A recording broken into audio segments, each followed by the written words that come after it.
বাংলাদেশি স্টুডেন্টরা আইএলটিএস পরীক্ষা দেওয়ার সময় অনেকগুলো ভুল করে থাকে। এই ভুলগুলো প্লিজ আপনি করবেন না। একদম প্রথম যেই ভুলটা সেটা হচ্ছে রিপিটিশন।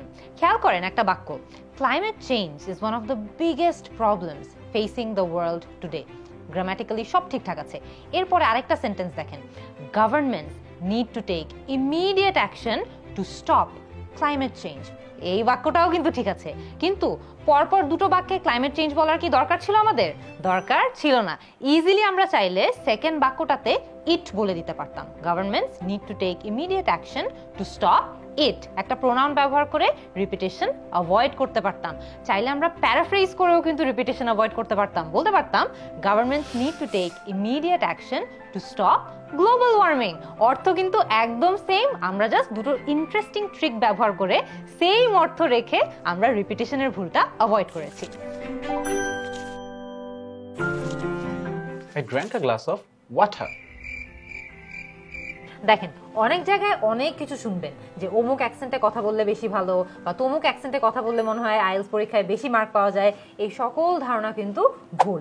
আইএলটিএস পরীক্ষায় কিন্তু অ্যাকসেন্টের জন্য আলাদা করে কোনো মার্ক নাই, তবে সঠিক ইংরেজিতে কথা বলার জন্য কিন্তু মার্ক আছে। আপনি চেষ্টা করবেন আপনার ন্যাচারাল অ্যাকসেন্টে কথা বলতে, তবে একদম অ্যাকুরেট গ্রামার, সঠিক ইংরেজির নিয়মগুলো ফলো করে কথা বলতে, তাইলেই কিন্তু যথেষ্ট।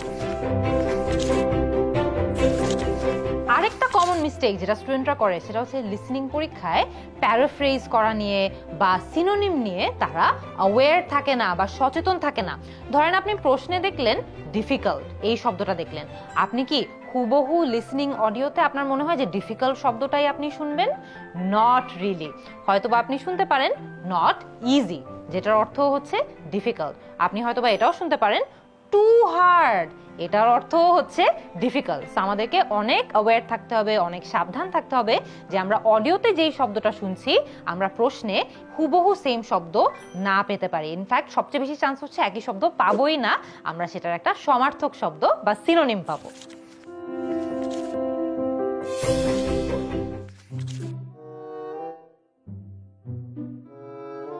এই যে ও যে এটা করছে, এটা প্লিজ আপনি করবেন না, ঠিক আছে? র্যান্ডমলি সব লাইন রিডিং পরীক্ষায় দাগানোর কিন্তু কোনো দরকার নাই।